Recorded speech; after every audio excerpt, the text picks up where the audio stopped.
देंगे। हम किसी किस्म का कोई लड़ाई झगड़ा नहीं चाहते। माधोपुर में इंतजार को होने दिया जाए, इसमें रुकावटें न डाली जाए।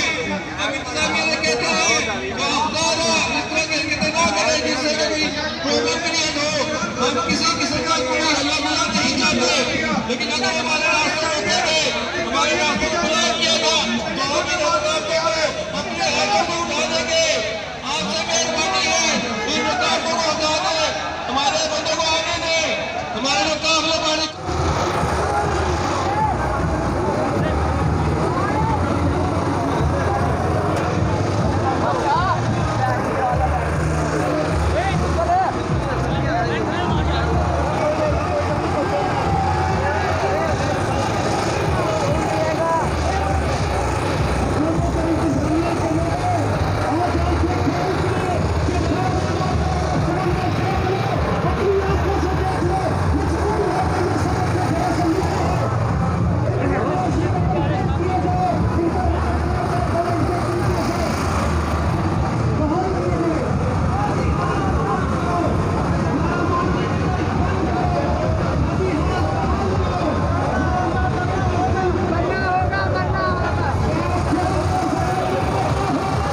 हम सब